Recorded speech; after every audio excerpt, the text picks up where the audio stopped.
with an AEW star no longer with the promotion and more. This is Wrestling Rambles. My name is John, and you're watching the Wrestling Report.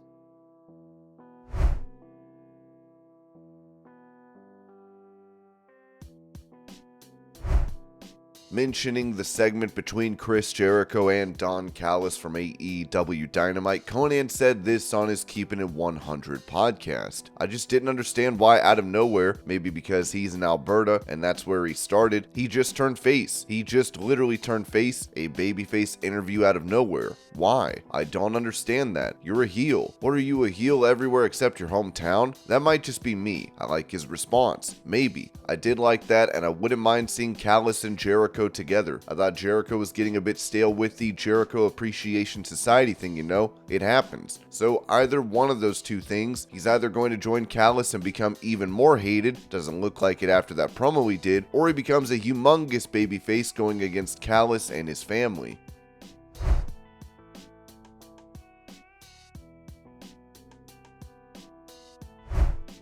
Touching on plans to have AEW star Andrade El Idolo compete for him, GCW owner Brett Lauderdale revealed during a Reddit AMA, we actually had Andrade, one of my favorite wrestlers, booked for Spring Break Tampa. He was going to make a surprise appearance to set up a match with Lio Rush in Atlantic City, but between the time he was booked and the day of the show, he signed with AEW and pulled off so that AEW could be his first show back.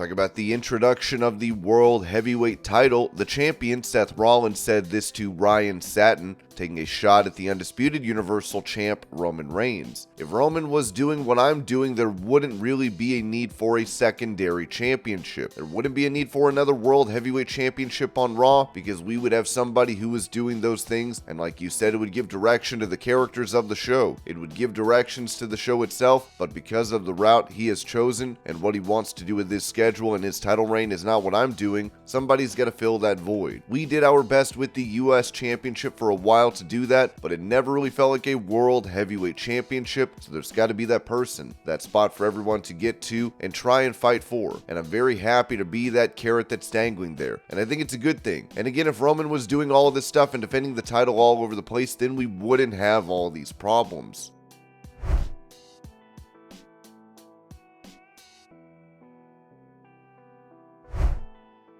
Staying on the topic of Roman Reigns, Bully Ray said this on Busted Open Radio about what could be done from a booking perspective regarding the match between Reigns and Jey Uso at SummerSlam. If there was ever a time for a dusty finish in the WWE, it would be at SummerSlam. Imagine a dusty finish at SummerSlam in which we are meant to know that Jey Uso just won the match. Oh my god, and WWE is not big on the dusty finish at all, but holy cow, if this wasn't just the right place for it. Do I think at the end of the day that Jey Uso is going to become the next WWE Universal Champion? No. Do I think the story that they are telling would lead me to believe that it could happen? Absolutely. And let me tell you something. If we get Jey Uso versus Roman Reigns at SummerSlam with the story that has been told so far and the believability that Jey has already pinned Roman, I guarantee you that those will be some of the most believable false finishes that you have seen in your life.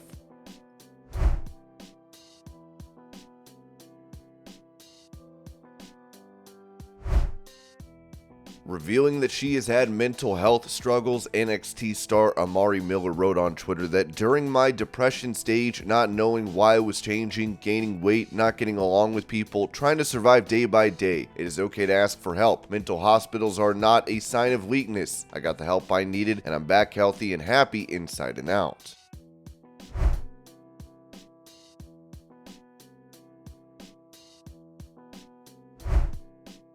Recalling his departure from WWE in 2020, Matt Hardy said this during an interview with the Daily Mail. I love this. You know me doing this? I feel like a little kid in a candy store because pro wrestling is what I always wanted to do. And for the last few years that I can physically do it, I want to do it to the best of my ability. So that opportunity opened up at AEW to be able to do it. And also Triple H gave me a very generous offer to wrestle in NXT and do some of my broken mat. Maybe give me a little bit of a stable and then still be able to supplement that by being a backstage producer with WWE.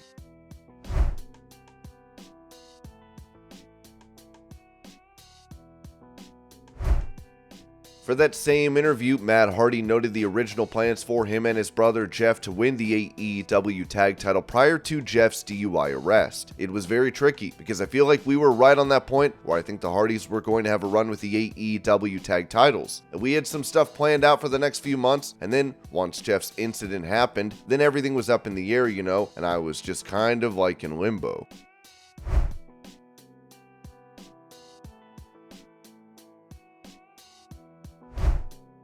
As Jon Moxley recently revealed that he is fine with having a little bit of blood in every professional wrestling match, Matt Hardy responded to this on his Extreme Life podcast. I do think there's an issue for saying there's too much bleeding on the show. I think bleeding and blood is best when it's used in the correct spaces and not every single week. It doesn't need to be done too often because that'll kind of kill it. That hurts its effect as well. When blood happens in certain scenarios, it means so much more. That's my general opinion of blood in pro wrestling, generally. Apparently, with John, he's doing this thing as far as making it a real fight. It's a fight club with the BCC, so that's his thing. He's in there, there's violence, and he bleeds a lot. And that's his preference. And that's what he wants to do, I guess. For me, I wouldn't want to do that every single week because I think, once again, that kind of minimizes the value of bleeding. I just think blood is one of the few things in wrestling that shouldn't be overdone. I feel like it means so much more when it is done in specific scenarios, and it's a little bit of a sparse special thing. If someone wants to go out there and they want to gig every single week, go nuts. If someone wants to go out there and have a death match every single week, go nuts. If someone wants to go out there and have a classic chain wrestling match every week, go nuts. I don't care what you do. That's your stance. That's your choice. If there's people that enjoy that, then great. It is what it is. But I'm just talking about my personal preferences on all these issues.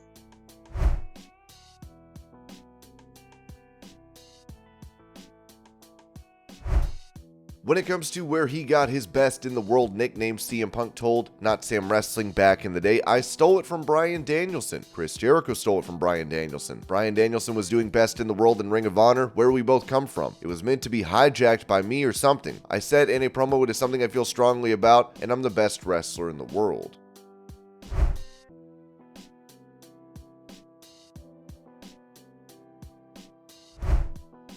Speaking about making a return to WWE to be the love interest of Rhea Ripley, James Ellsworth told the Hannibal TV, in WWE, I would love to do something with Rhea and Dom just because I think the fans would be entertained by it if the Ellsworth character came in and he's trying to get with Mommy and Dominic's getting pissed off. I think about the fans. I think fans would be entertained by that.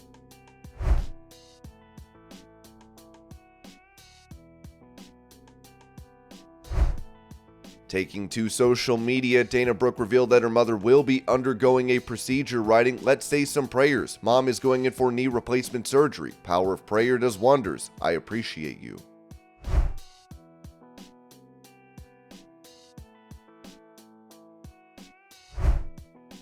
Speaking of surgery, it appears that WWE backstage personality Megan Morant is going to be donating her kidney, as she wrote on Instagram. I'm still not really sure where to start with this post, but here's my best try. Tomorrow I am donating my kidney. I'm sure you have lots of questions, so here goes nothing. You see, back in November, I learned that my friend needed a kidney. After chatting with him about kidney transplants at work, I was intrigued. I rushed home and spent the entire weekend reading kidney.org before telling Kirsch that I would gladly test for him. A few blood tests later, and I got a call that Kirsch and I were not a match. Instantly, I felt very sad. I wanted to help, but couldn't. So I made a promise to myself, if the opportunity to donate a kidney ever comes up again in my life, I'll do it. About a week later, on a group chat with my old pals at the Patriots, I learned that my previous boss's wife was in kidney failure. It all felt meant to be. After 5 months of testing and a few more months of waiting, the day has finally come. While Margaret and I also are not a blood type match, through the National Kidney Registry's joint donor program, I will advance donate tomorrow, and in return, Margaret will get a kidney to save her life. Throughout this whole process, Margaret has been an absolute rock star. She remains extremely positive through her daily dialysis and continues to work in the nonprofit space to make life better for others, all while enduring the pain and discomfort that is kidney failure. I feel so blessed to be in a position to help Margaret and her family. It's truly the honor of my life and reminds me why we are all here, to help be there for each other. While I've had my strong, brave girl face on this entire process, I'm not gonna lie, I'm a little nervous. So if you're a person that prays, please keep us in your prayers tomorrow. I'll see you all on the other side. We've got our green nails on and we are ready to go.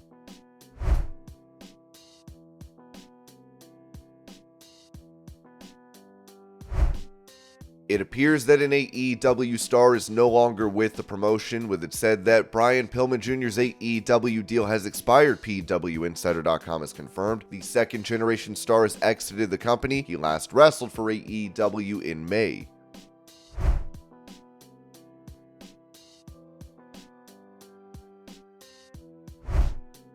In some unfortunate news, former WWE star Mike Halac has passed away at the age of 55, as Eric Sims of ESS Promotions wrote. "I'm sad to report that Mike Halac, who played the character Mentor, has passed away. Thoughts and prayers go out to his family. We had Mike booked for 90s Wrestling Con September 30th and a full weekend of bookings that weekend. Rest in peace, Mentor."